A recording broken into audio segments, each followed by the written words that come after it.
Yusuf Estes, and I'm looking for something. Actually, I'm looking for someone. Is that someone you?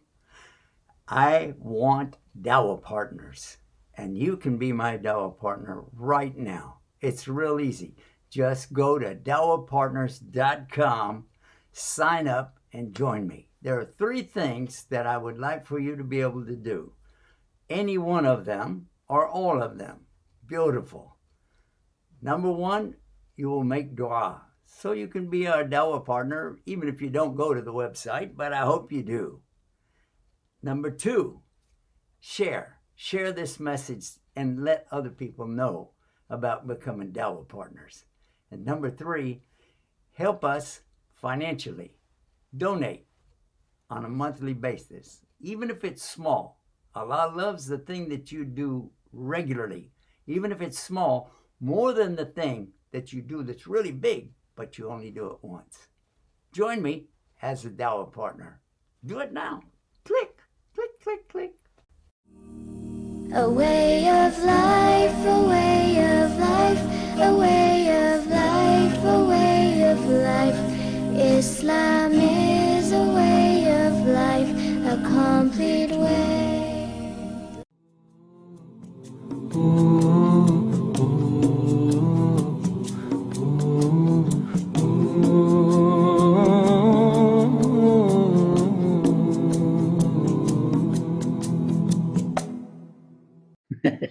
With Guide Us TV.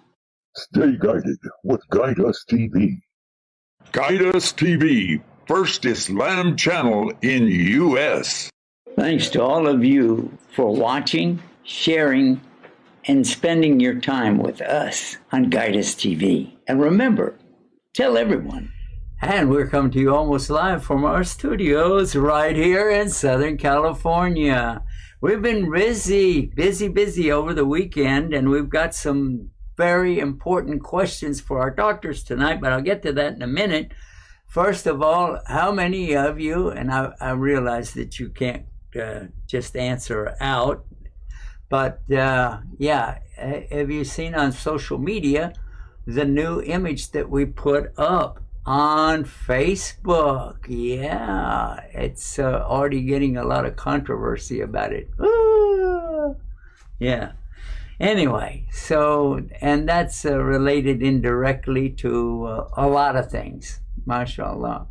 Also, the subject of what's going on in the world, we've been talking over the weekend with some folks in different parts of the world, in Afghanistan, or from Afghanistan, not there anymore, and also in Africa and Indonesia, yes, and we've been broadcasting in Indonesia over the weekend. So yeah, we've been busy. Now, let me bring in our doctors, our guests tonight, and let's see who we have with us. Here I forgot where to look. Yes, I want to bring in Dr. Well, it didn't work.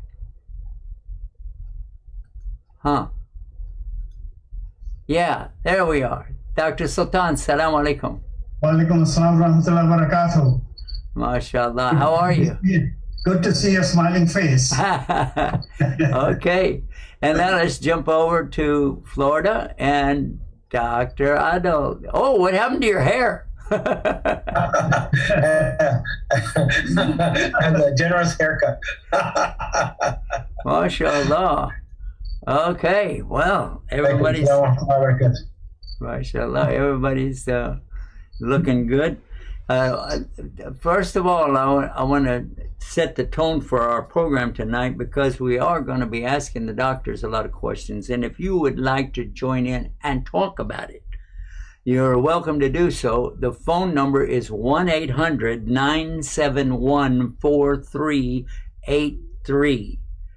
971-4383. Put 800 in front of it. It's a toll-free number anywhere in the United States or Canada. You can call us. Won't cost you a penny. And you can call in and talk for as long as you want. The fact that maybe I'm not going to publish whatever thing you're saying, but that's all right too. Anyway, so we've got a lot of interesting things to talk about tonight with the doctor, so let's get it underway. First of all, Dr. Sultan, I would like to ask you, if you don't mind, about some of the questions I'll be talking about tonight. We're talking about pain, aches and pains that people have, and what can we do about that? Somebody finds themselves, for instance, in a condition that they've got back pains, they've got hand pains, knuckles and all of that. What do they call it? Arthritis, something like that. Yeah. So if you don't mind, Sure. just in general, just briefly, just to give us an idea of what that is and what we should do about it. Very, very good. Very good question, and very loaded question. First of all, it depends where the pain is. And number two, what are the associated symptoms along with your pain? For example, if you have a severe low back pain, which is of a quite recent onset, then you have to see if you have problem with the prolapsed disc in your spine, or if you have problem with arthritis. If it is a chronic pain, then you have to see, again, X-ray will tell you if you have arthritis or not. If, let's say, the doctor has checked you out and says there's no arthritis, then you look for other associated symptoms. Like, for example, you have muscle aches and pains, other part of the body. You get muscle cramping. You get Charlie horse. Do you get rapid heartbeat, palpitations? Do you have headaches? So all these things will point towards mineral deficiencies, especially magnesium deficiency. Even when you have arthritis, often you will see that there is associated hidden, one of the mineral deficiencies called magnesium deficiency. And if your kidneys function are okay, as most of our audience, the kidney function is okay, so we don't have to worry about. Try over-the-counter magnesium, that helps you. Try about 300 to 600 milligram, and you should not, if your kidneys are okay, your doctor will say that you have chronic kidney disease, then you should be all right. If you get too much magnesium, it will give you diarrhea. So try for a couple of weeks and see that helps you with muscle aches and pain. That is the simple, straightforward solution you can do before you go to a physician for chronic pain and get on pain medication and hooked on pain medications.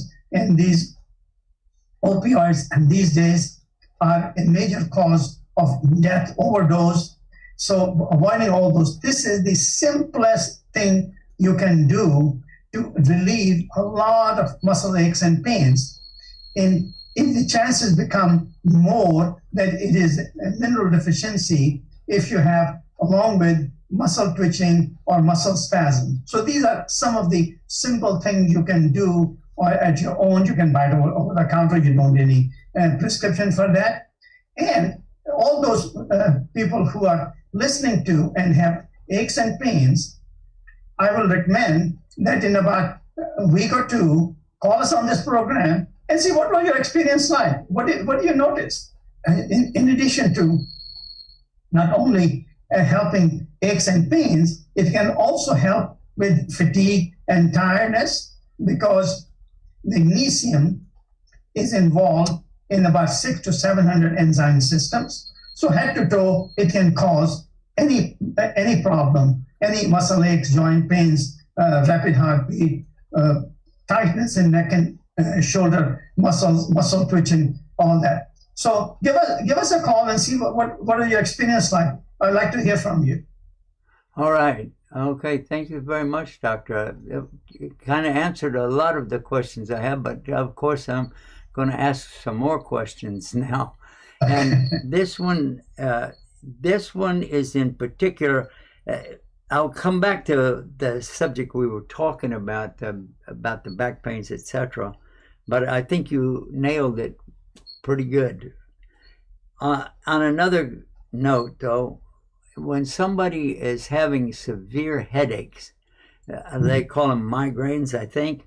And when somebody is having these and they can't even talk to anybody else, they have to go into a dark room, they have to lay down, they just zone out for maybe hours at a time, maybe even half a day. So what would be the answer for that? Very, very good question. It's one of the main causes for patients going to physicians consulting for that. In my experience, although there can be numerous causes, first of all, if you have acute headache, then you need to see your physician to make sure that there's no physical cause like tumor or bleeding or anemia or whatever. So if those things are excluded, and then you come to me with the migraine headaches, let's say 3-4 years, 5 years, I know that it can be a brain tumor. Otherwise, the consequences have been very, very severe. So we will look more from the number one, nutrition point of view, in which, again, the magnesium deficiency is the single most important thing. For migraine headaches, as a matter of fact, my standing orders for my patients are that if you're having an acute headache, means people with chronic headaches, if you have acute headache, you should call us in our office, because many times we can terminate that headache by, number one, giving them magnesium, which orally they can take it, but at that time we give in the vein intravenous magnesium. Plus, it may be an allergic reaction, and which could be chemical sensitivity. So those people who have migraine headaches, I'm going to ask you one or a few simple questions that will point out towards the possibility that the chemicals might be playing an important role in your headaches. Number one question is, do many chemical odors in your environment bother you? Like hairsprays, perfumes, paints, varnishes, exhaust fumes, gasoline, visit to beauty salon. So if these chemical odors bother you, it could be an important factor in causing your headaches. Number two, how is your sense of smell? If your sense of smell is above average, this is a marker for chemical sensitivity. Number three, if your sense of smell is poor, then also marker for chemical sensitivity, because in the early stages, the patient's sense of smell increases. If the patient doesn't do anything about it, then their sense of smell becomes poor. So these poor people can be inhaling things and getting headaches and other chronic ailment and not realize that the chemicals are a cause for their problem. Another very important thing last week talked about was chemicals in our home, especially gas stove. So if your migraine has a gas stove, think about the hidden chemicals as a cause for your headache. So that, and the thing is, if the answer to some of these questions is yes, then what you do is you try to clean your home environment of having green products or environmentally friendly products for cleaning instead of Lysol, Pine Sol, and those kind of things. Use baking soda, washing soda, and other things. You can go to health food store and you can find a lot of fragrance-free products for personal use and home use. The third most important thing I see for migraine headaches is hidden food sensitivity. For that, you really need a physician who is well versed in food sensitivities, like environmental medicine physician, who can properly test and find out what your food sensitivity could be. So when you take care of these three things, most of the migraine headaches will get better.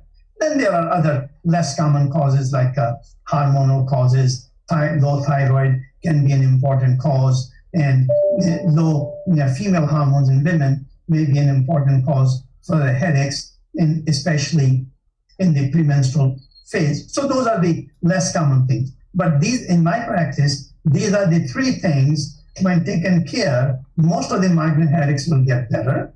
They don't need pain medication. They don't need all those toxic medicines used for migraine headaches. So that is the simple, straightforward answer. All right. Thank you very much, Doctor, for your efforts on that. I really do appreciate it. And I wanted to come back now to Dr. Adil.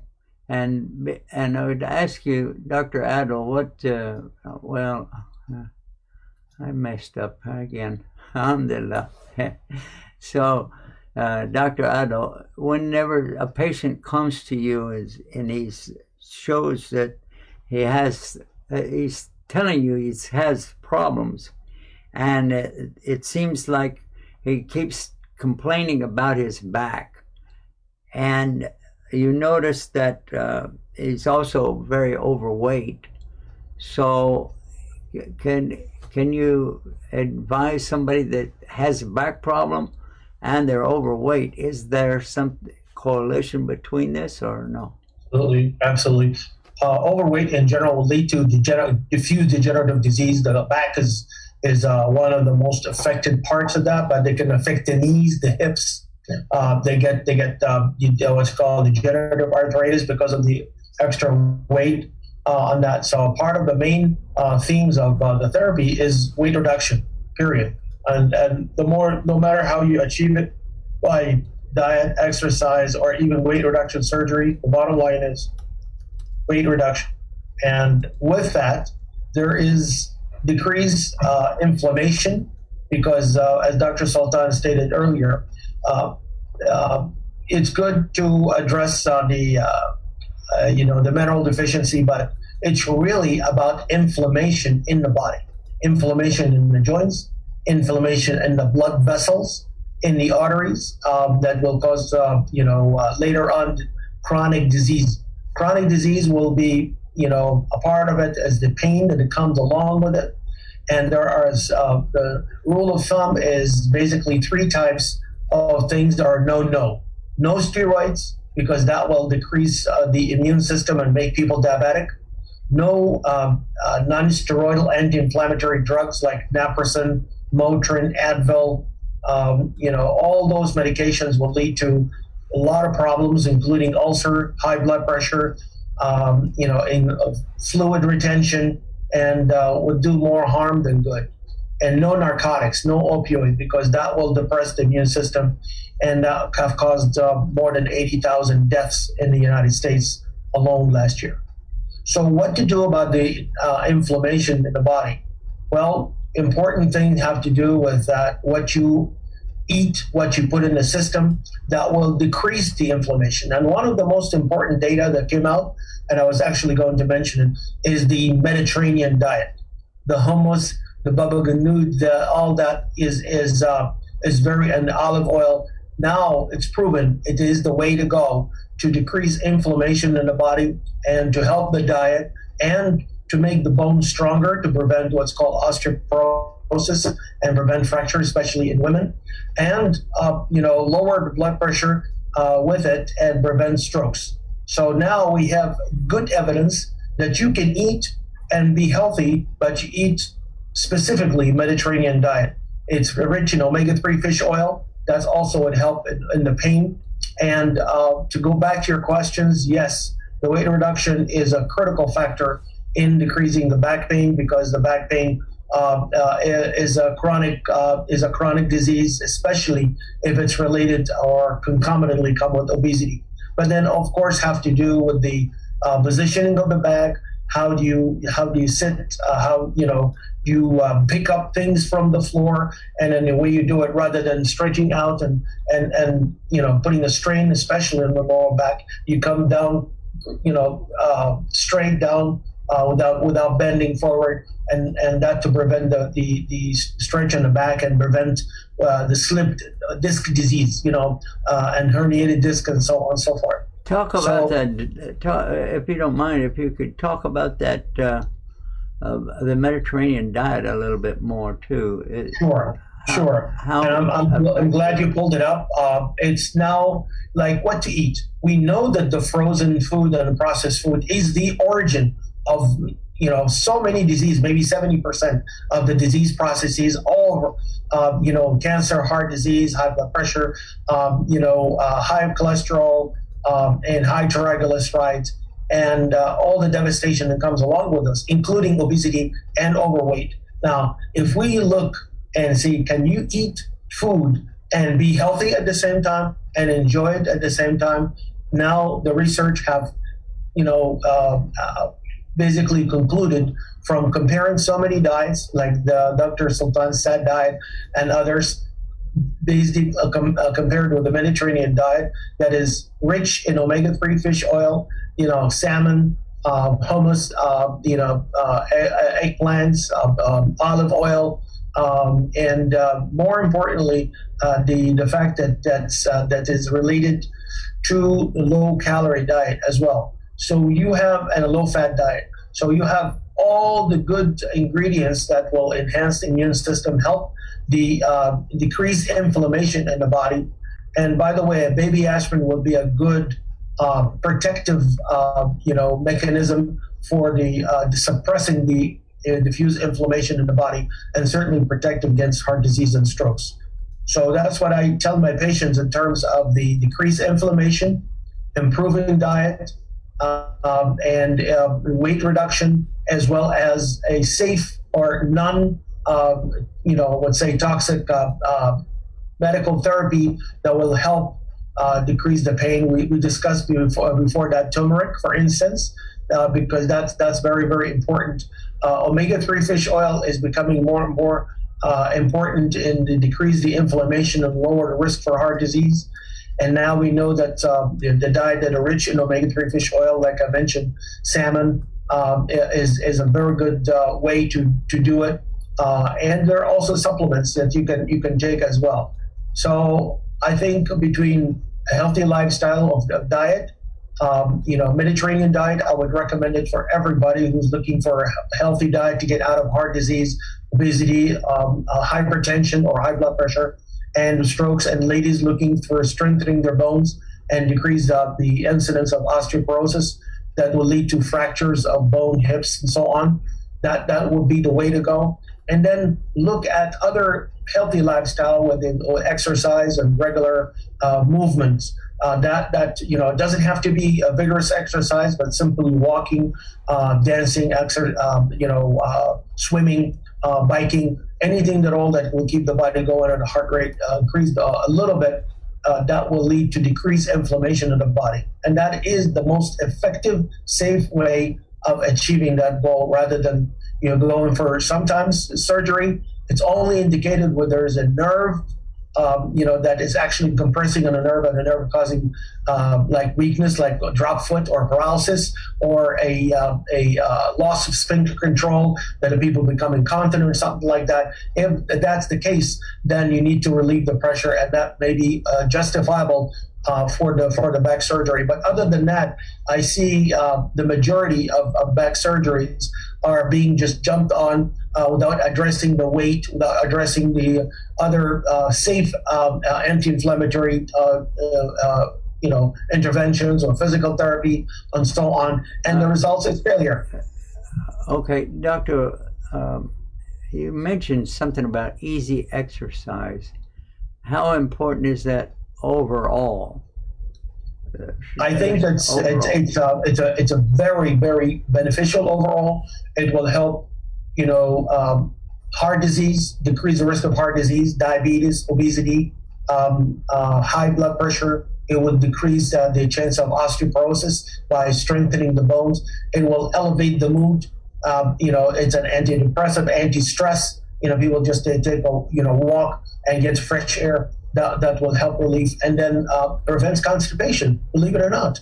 So a lot of people, they say, Doc, I'm bound, and you keep giving them all laxatives and this and that. Just take some, adequate hydration and take a walk on a regular basis. Of course, with the high fiber diet, bingo, constipation is gone. You don't have to have all this medication, that sometimes don't work and have side effects. So it's very, very important to look at it from a complete or comprehensive look at the health of the body by adapting healthy lifestyles. In addition, of course, avoiding toxins and, addressing mental health, as well as, the well-being from all aspects. I think that's the way to go. It's not really the answer of taking pills and pills and pills without changing lifestyle. And of course, weight reduction is a huge factor in this. So I would like to ask you about the idea of dancing. You mentioned dancing. I would say just like certain movements, that is not like the typical dance or belly dance, but I'm just saying any movements on the floor. Ladies, sometimes they take those aerobic classes. That could be also beneficial. Okay, like walking in place. Can you do that, like on those treadmill things? Yes, you could have if the weather is bad outside, like we have now, every day rain and storm. So we could do a stationary bike at home, or a treadmill at home that can get you at least 30 minutes of workout on a daily basis. That will keep you in shape.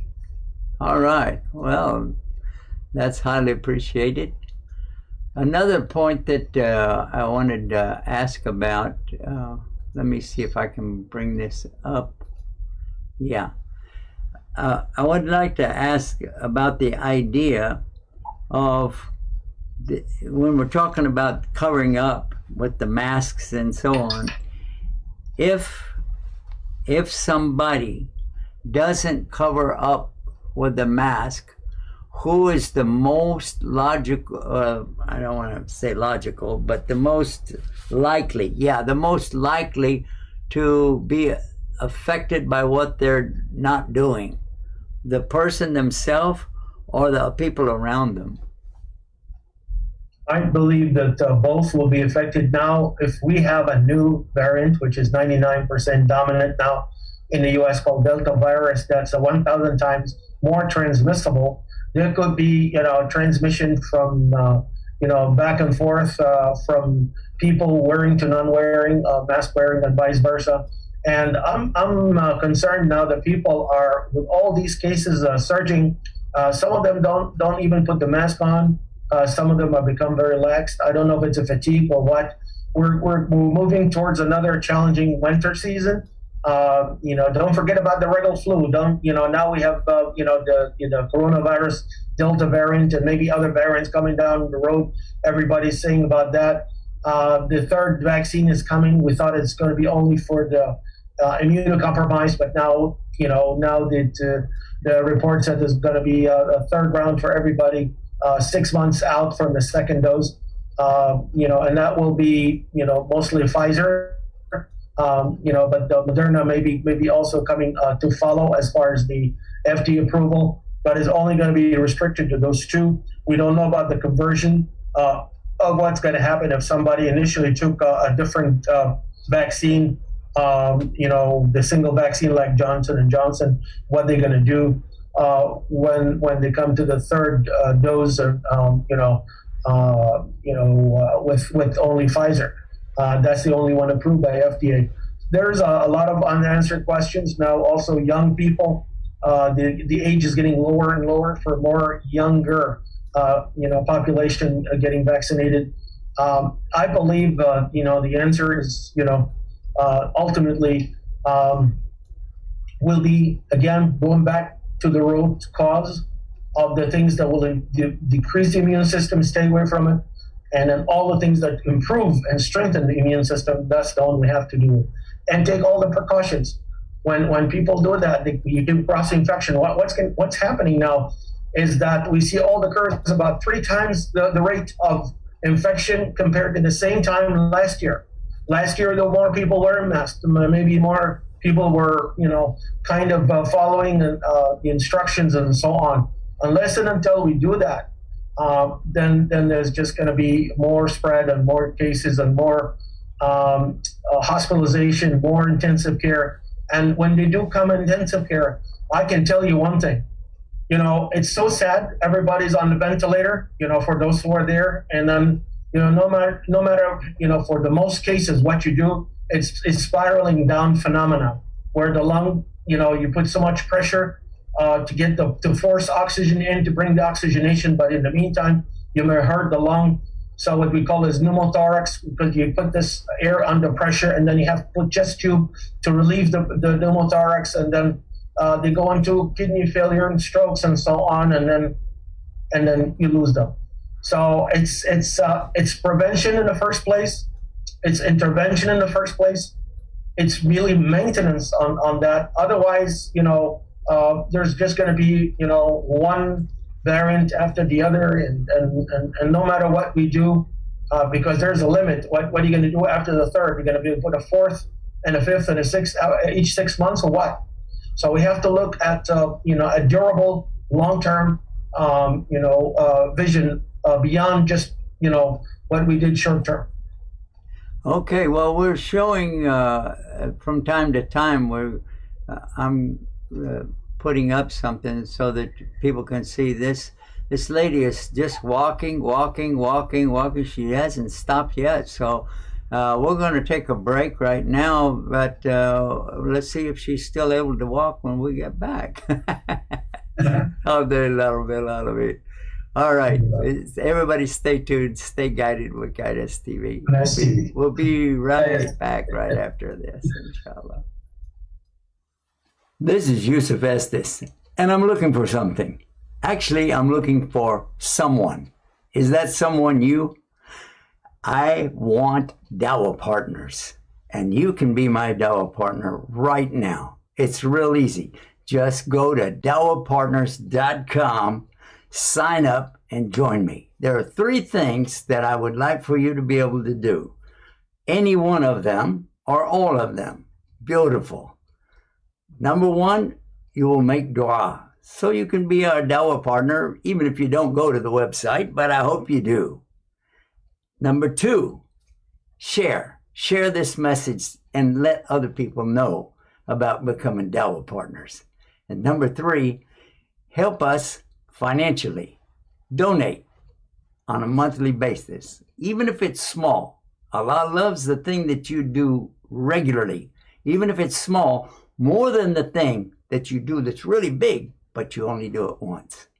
Join me as a Dawah partner. Do it now. Click, click, click, click. And mashallah.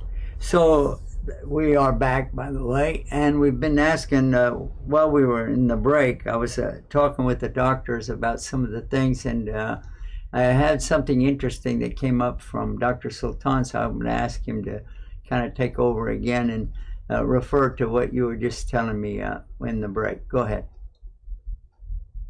All right. I was making some comments on what Dr. Adel said, just right in time. Number 1, that the basic cause for chronic illness is inflammation.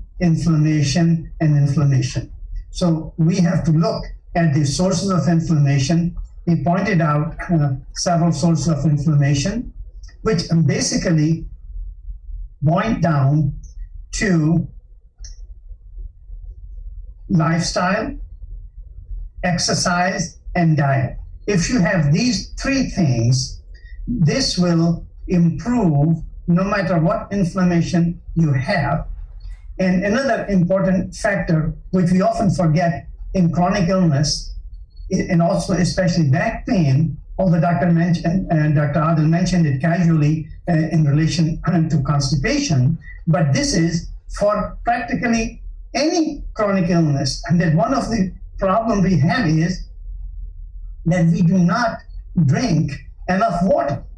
So how people say, have drink 6 or 8 ounces, 6 to 8 glasses of water, but no matter what, how do you know that you are well hydrated any given time? And should you have more water, no matter how much water you're drinking? Is a very simple thing you can do yourself, and that is when you pee, look in the bowl.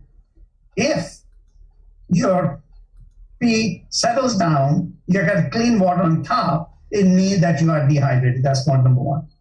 Point number two, if you're well hydrated, it'll show a uniform pale yellow color. That's so simple to know if you're getting well hydrated or not. The second thing is when you get thirsty, that is by itself an evidence that you are not eating, you're not drinking enough water. So you should be drinking water before the thirst appears. The next important thing is Dr. Adil emphasized upon losing weight, which is good for back pain, but also is for cardiovascular disease, people with high blood pressure, patients with diabetes, patients with the history of stroke. I'm sorry, what is, you said something is good for the back pain? What is it? But that's what I'm talking about. Yeah, I know. I need you to be more clear about it because I didn't understand what you said. I'm not given the answer yet. I'm just starting the introduction. Okay. All right. So for weight loss, no matter how many chronic illnesses you have, the single most important thing you do is go on low carb diet, or now it is frequently called keto diet, which it means that you should cut down sugar, honey, maple syrup, corn syrup, grains like wheat, rice, oatmeal, pasta, etc., and also cut down any artificial sweeteners because there's a man-made chemical. What about exercise? Yes, exercise, obvious, come with that. I was just talking about the diet. If you did these three things, even without exercise, many people will lose weight significantly. But when you add exercise, 2 + 2 doesn't become 4. It can be 5, 6, or 7, or 8. So yes, exercise combined with low diet, you can kill yourself with exercise. But if you do not cut down on your carb intake, it is extremely, extremely difficult to lose weight. And another very simple point is make a point, if you want to lose weight, make a point that you do not eat when you're not hungry. Wait for the hunger and only then eat it. Okay, now you brought up a subject that we can talk about from an Islamic point of view. And of course, that is that the Prophet ﷺ told us, don't eat until you're full and don't eat until you're hungry.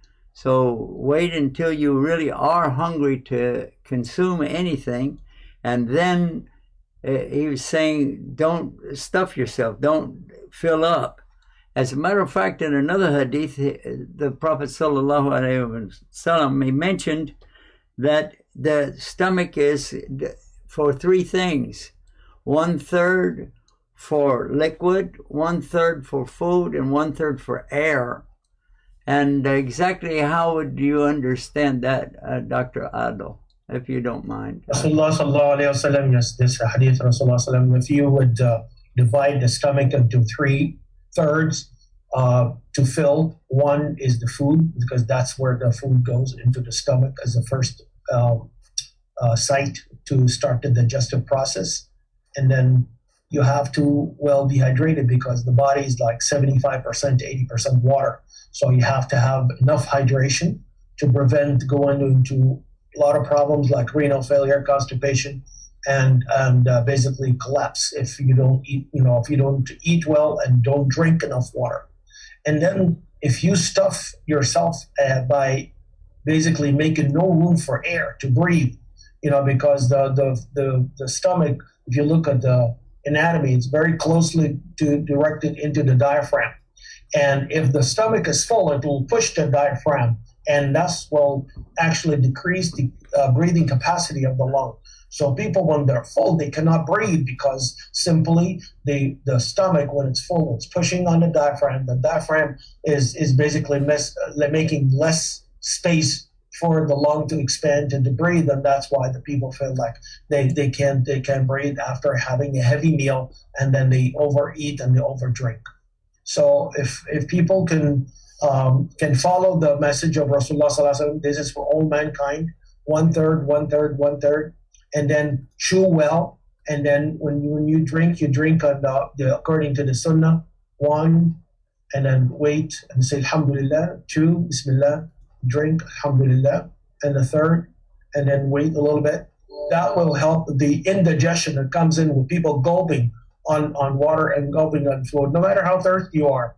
But if you do that, and if they're doing while standing, for instance, it'll go through them. It will not have a time for the body to absorb the water and to get the benefit, or rather than just going into pee it out. So it's a very important, sounds, basic, it sounds like simple stuff, but it can make a huge difference in the health and in the benefit of the body. When you take those rules, people will, don't eat late at night because they need that air. You don't need to have some food stuck in there. And then, the worst thing is eating and sleeping at night, because the food will just sit there and ferment all night, will lead to a lot of gases, a lot of distension, and, may lead to bad reflux disease when people feel the throat, the food going back into their throat, simply because they didn't have enough, and they didn't have room for the air to come in and for the food to be digested. So if we follow these rules, a lot of the diseases could be eliminated, and a lot of diseases could be avoided. The reflux, the irritable bowel syndrome, the constipation, and that will lead to more sleep. You also were talking about exercise. Both of you were mentioning about this exercise. And again, the Prophet ﷺ, he was very adamant about getting involved in exercise, because he was telling us, he even suggested archery, which takes a little bit of exercise. And then he mentioned the horseback riding, which takes quite a bit of exercise. And then he mentioned swimming. And swimming, you have, I remember when I was a child and we were swimming, my friend told me that his dad told him that swimming uses muscles that you didn't even know you had. And then it's very good for back pain, by the way. For all the back muscles. Oh, I didn't know that. That's a part of the physical therapy. When people, especially certain, the crawl is okay, but then the dolphin, is much more beneficial for those who have mid and lower back, problem. Well, Rasulullah used to also, compete and race against Aisha, his wife. Oh yeah, he did. He used to race, and who's going for a race, and he used to run, and she used to run, and then the race.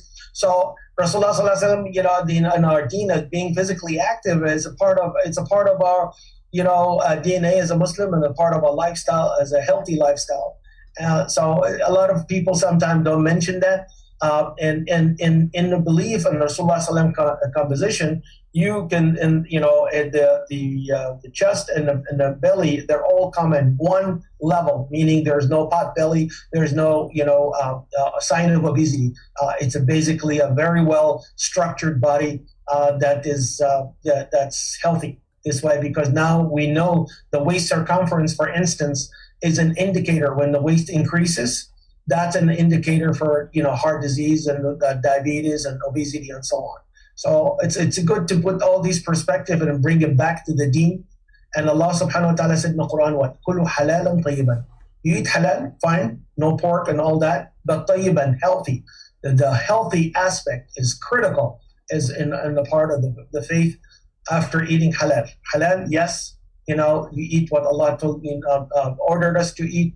no swine, no meat, swine meat, but also do it the halal way, where you drain all the blood and say the prayer and so on. But then after that, tayyiban. Tayyiban is healthy, not full of fat or preservatives or salt or have any kind of chemicals added to it. Just beautiful, wholesome food.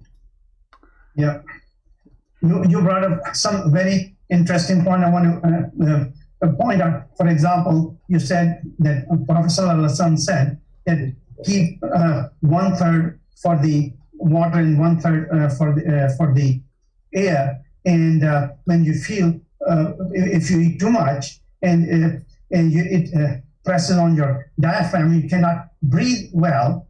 But here is I'm going to argue with that for a minute for the sake of argument to and bring up very important part. When I eat and feel full, oh my God, it feels good. But as far as breathing is concerned, well, I'm almost breathing okay. I mean, it's not a big deal. So why should I be worried about it? Here is the point. One of the most important causes for chronic illness, which we did not talk about, is low oxygen to the body tissues.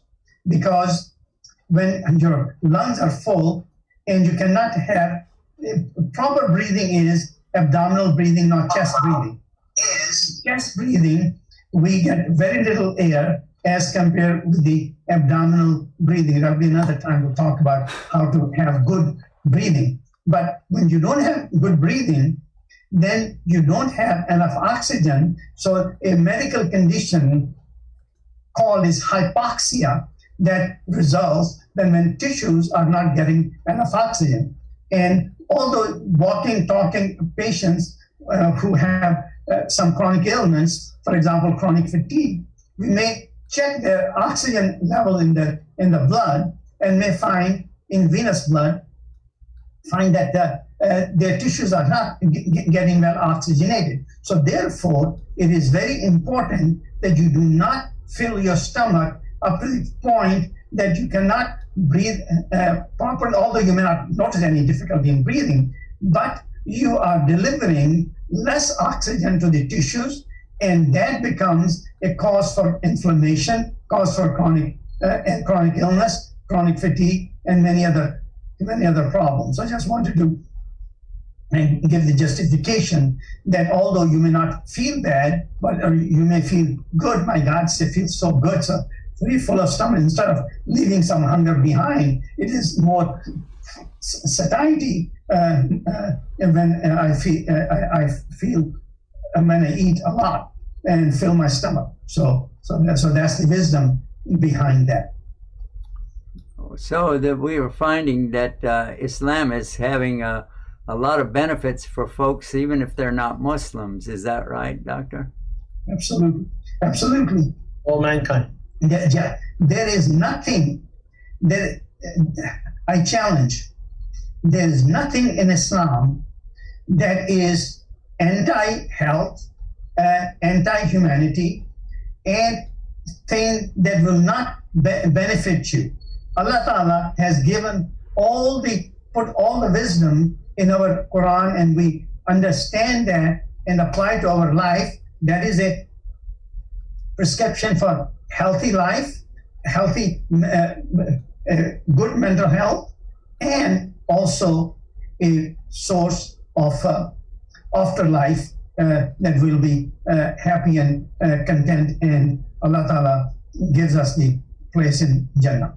I mean, I make dua for you guys every day, that I ask every night actually, that Allah will accept from all of us, make everything easy for us, and put us in His Jannatul Firdaus Allah. And I wanted to come back to Dr. Adil on this subject. We were talking about the masking up of people, and the one of the things I was curious to know about was, if somebody doesn't wear the mask, who is the most affected likely? I mean, it's obviously you could let's say, well, somebody with diseases or lung problems or already, but just that average person, who is more affected by not wearing the mask, the one who didn't wear it or the ones around him?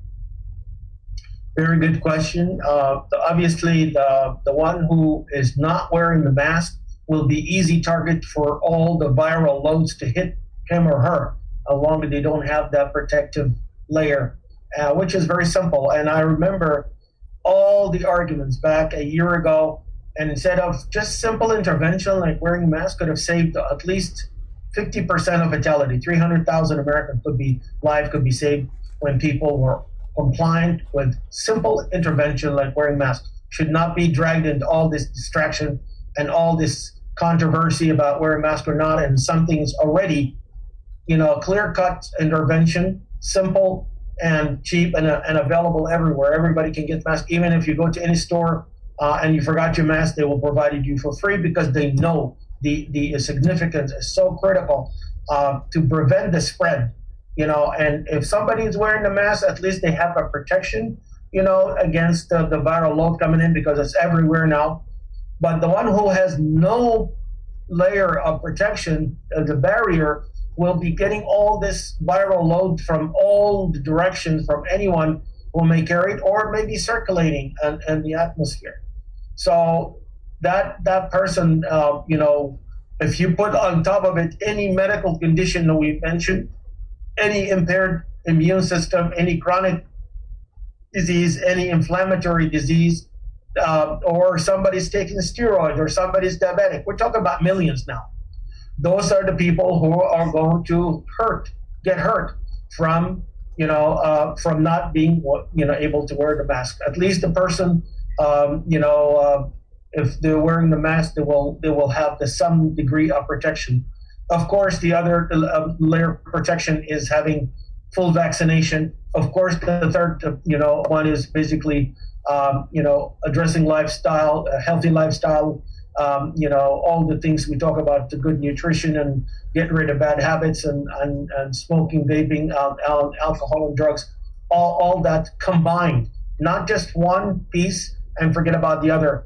And if everybody sticks to that, and if everybody adheres to that, that will lead to really further spread of the disease. You will have this what we've been dreaming about, is the herd immunity, the 70% that we're talking about almost now and going to the second year.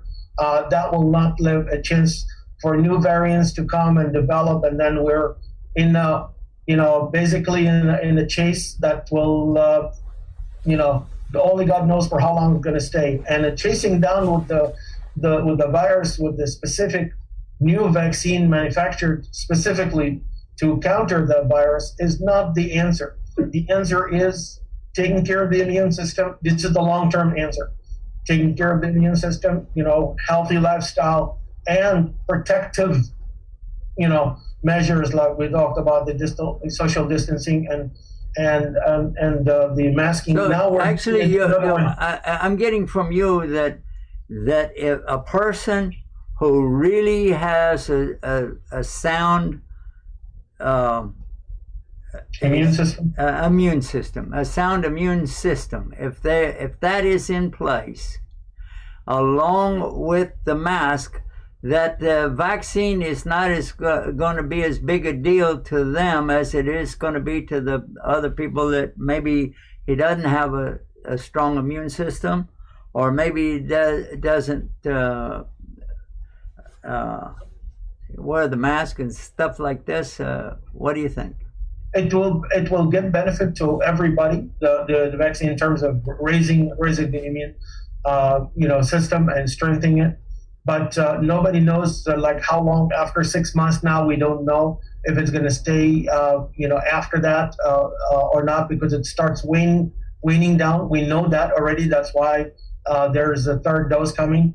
That because of the data showing that the immune response starts to wane down with time. Not only that, but then you have the new variants, which the vaccine, although they're effective, but not as effective as the original virus. So we got a lot of moving targets. The most important thing, without going into, how could I say this, sidetracked, the most important thing going back to strengthen the immune system, take proper measures, and stay on top of things, because the information now are like moving targets. They keep changing depending on the variants and depending on the available data. So we have to also adapt to what's the science says and what the literature says and what the evidence shows. And I hope we only got a few minutes left. At 1-800-971-4383 for those watching, listening around the globe, to take benefit and to call in with their questions, COVID or non-COVID, 1-800-971-4383. Yes. And by the way, that the lady that you see walking on the screen, she has not stopped through this whole thing. I briefly put her up in between the different statements that the doctors are. There she is again. She's just keeping going and going and going and going. I think she's got a pretty strong immune system. I don't know. Dr. Sultan, would you like to tell us about the exercise again? Mention something about that. Yeah, I'll talk about that. But one comment I want to make, your question was, you asked Dr. Adil about who is more prone to those who are not wearing masks and those and not taking other actions as compared with those who are doing everything else. Well, the news media is full of those people who are vaccine deniers and COVID-19 deniers, that they are dying right and left because they did nothing. No social distancing, no masking, no vaccination. And even those hosts, or TV hosts, 2 or 3 I know, have died just because of the vaccination or the whole gamut of doing nothing. Well, and I've got something. I want to put it up on the screen and let everybody see this. I know this might sound ridiculous, but there are actually people out there who are saying that the vaccine kills. I don't know. They're carrying a sign right now. It says COVID-19 vaccines kill. They should just wipe out the word vaccines and tell everybody, the thing that's killing everybody is the COVID-19. Exactly.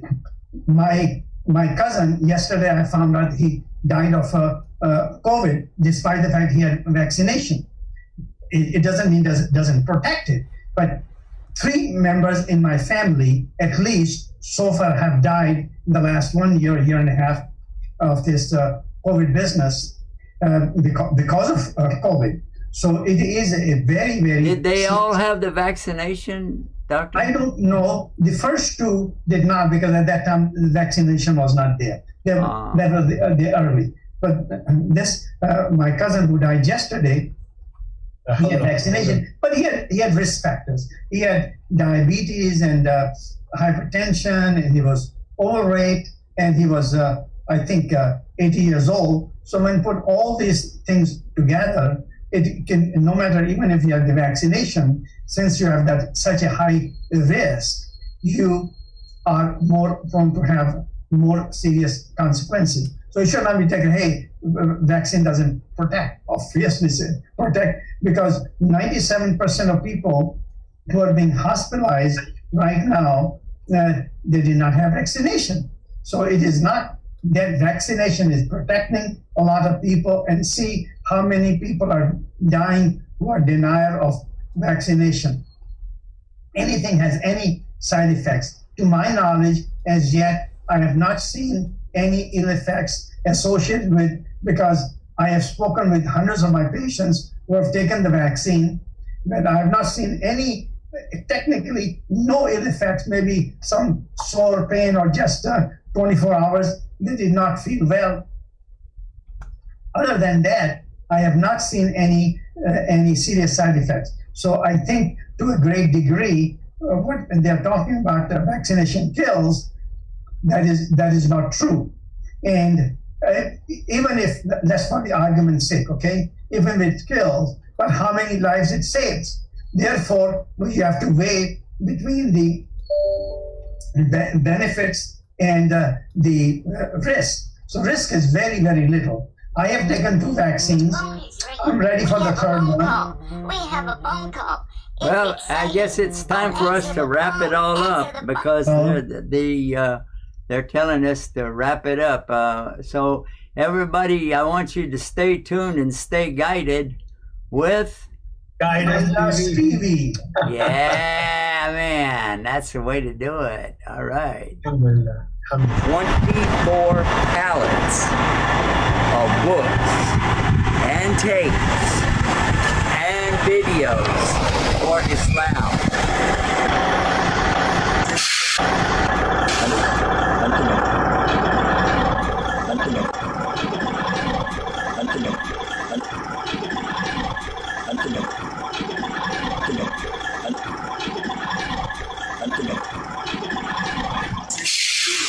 One is Yusuf Estes, and I'm looking for something.